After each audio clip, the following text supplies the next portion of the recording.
大家好，欢迎收看扣马电竞。LPL 春季赛常规赛的比赛已经全部结束，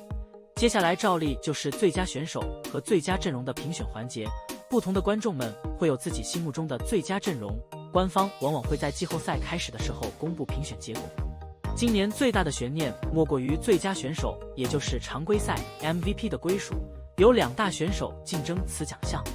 LPL 今年的常规赛最佳选手最有可能是 JDG 战队的打野 Canavi 和 FPX 战队的打野 Milky Way 其中的一个。2个选手在今年都展现出了非常出色的竞技状态。Canavi 方面，在 JDG 战队配置下降的情况下，依然展现出了强大的个人竞技状态，成功帮助 JDG 战队拿下了第3的成绩。可惜的就是翻车输给 WBG， 未能拿下复活甲，但最终战绩其实和 TES 相差不多，只是在小分上处于落后。Milky Way 方面是 LPL 史上最强新人，在第1年就成为团队核心大腿，带领去年排名倒数的 FPX 晋级季后赛，而且一路连胜，势头凶猛，排名第4。2个选手在评选方面各有优劣，而如果银河哥能够当选，则将创造 LPL 的新历史。第1年打 LPL 就直接成为最佳新秀和最佳选手，这样的选手可以说多少年都见不到一个，可谓大才，需要好好培养，日后必能成为 LPL 的顶级选手，出征世界赛，争取好成绩。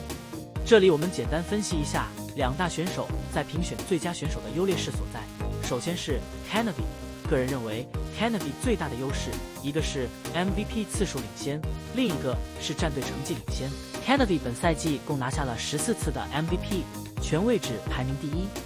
JDG 战队成绩大于 FPX， 领先2个胜场， Canavi 也是团队的绝对大腿。而按照以往的 LPL 最佳选手评选来说，一般常规赛拿到最多次数 MVP 的选手，大概率最后可以拿到常规赛 MVP 的奖项。然后是 Milky Way， 也就是银河哥， MVP 次数11次，不如 Canavi， 战队成绩也不如 JDG， 但银河哥最大的优势在于他的带队能力。FPX 的队伍配置相比于 JDG 差非常多， JDG 战队一个 Canavi 的身价估计能买下 FPX 全队。个人认为 FPX 对比 JDG 的成绩劣势在评选中不算劣势，因为 FPX 的配置摆在那里。然后就是选手的隐藏价值， Milky Way 为 FPX 带来的帮助要远远胜过数据层面所展现的那些内容。Milky Way 不仅个人实力强，操作强，意识到位，其团队指挥能力和调节氛围能力是顶级，性格开朗，而且善于沟通，可以说在这方面银河哥是大于 Canavi 的。在这次的最佳选手评选中，个人来说更倾向于银河哥，因为银河哥所体现的隐藏价值确实要更高，团队配置方面是落后的，成绩方面是顶尖的，但最终评选结果方面，可能 Canavi 入选的概率会更高。LPL 所采取的还是投票机制，拥有投票权利的解说、媒体等会给出自己的选票，最后计算分数，然后得出最佳选手和最佳阵容的归属。最终2个选手的评分差距应该没有那么大。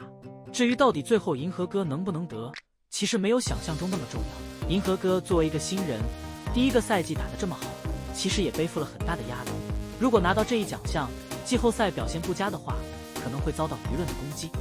所以说得了有得了的好处，没的也有没得的好处。选手方面还是要将主要的注意力放在成绩和场上表现上，希望 FPX 战队季后赛能够给观众们带来更多惊喜。另外一边 JDG 作为 LPL 的顶级战力之一，作为观众也希望他们能够突破自己的上限晋级 MSI。 好了，以上就是本期的全部内容，你们觉得谁能取得 MVP 呢？大家有什么想说的？欢迎在下面的评论区交流讨论，